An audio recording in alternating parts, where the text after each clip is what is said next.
Blackmail చేసే రిపోర్టర్ల పట్ల, blackmail చేసే జర్నలిస్టుల పట్ల కఠినంగా ఉండాలని అందరం కోరుకుంటాం. జర్నలిస్టు కాకుండా చలామణి అవుతున్న వారి పట్ల కఠినంగా వ్యవహరించాలని అనుకుంటాం. ఎటువంటి ఆధారం లేకుండా ఆరోపణలు చేసే వారి పట్ల కఠినంగా ఉండాలనే మనందరం కోరుకుంటాం. జర్నలిజం అనేది విలువలతో కూడింది ఉండాలి. ఈ సమాజానికి ఉపయోగపడాలి. ఈ సమాజంలో మంచిని నిలపాలి. చెడును ప్రారంభలేదానికి జర్నలిస్ట్ ఉపయోగపడాలని మేము కోరుకుంటాం తప్పించి నీ లెక్క ఇష్టం వచ్చిన రీతిగా ప్రవర్తించాం. మేము ఏరేయండి, చెడ్డ వాళ్ళని ఏరేయండి. మేము ఎందుకు వద్దాం? అందరం కలిసి వద్దాం. కానీ చెడ్డ వాళ్ళను ప్రేరేపించింది, చెడ్డ వాళ్ళను ప్రోత్సహించింది నువ్వే. 10 సంవత్సరాల కాలంలో చెడ్డ వాళ్లకు డబ్బులు ఇచ్చి స్పాన్సర్ చేసి ప్రేరేపించింది, ప్రోత్సహించింది నువ్వే. వాళ్ళకి ఎమ్మెల్సీ టికెట్ ఇచ్చింది కూడా నువ్వే. అవునా కాదా? సమాధానం చెప్పాలి.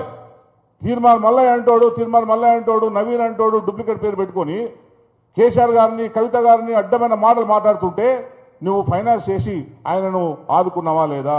దాన్ని ఎంకరేజ్ చేసినావా లేదా? ఆయనకు ఎమ్మెల్సీ ఇచ్చినావా లేదా? నువ్వే ఇచ్చినావు కదా. వాడికి ఎమ్మెల్సీ ఇచ్చినప్పుడు నాకు ఇవ్వడానికి ఆ కోరిక మిగతా వాళ్ళకు కూడా ఇప్పుడు పుట్టి ఉంటుంది. చాలామంది ఉన్నారు కనుక వాళ్ళకు పుట్టి ఉంటుంది. వాళ్ళు పుట్టిన కనుకనే నీ మీద ఇప్పుడు వేస్తున్నారు. పాప కేసీఆర్ సార్ నాకు దగ్గర తీస్తాడేమో, నాకు కూడా రేపు ఎమ్మెల్సీ ఇస్తాడేమో ఆశ వాళ్ళకు పుట్టి ఉంటుంది. అటువంటి ట్రెండ్ను మొదలుపెట్టింది నువ్వు పెంచిందా. ఇప్పుడు నీకు పాము పడిగా నీకు కాటేసే పరిస్థితి వచ్చింది. తప్పు చేసింది నువ్వు. ఫస్ట్ నువ్వు రియలైజ్గా నువ్వు చేసిన తప్పని ఒప్పుకున్న తర్వాత నువ్వు ప్రక్షాళన చేస్తే అందరం కూర్చున్నాం. అందరం కూర్చి పెద్ద మంది జర్నలిస్టులు పెద్దలు చాలామంది ఉన్నారు. చాలా మాట్లాడలో రాజకీయాల్లో పోయినాం. కానీ పెద్దలు చాలామంది ఉన్నారు.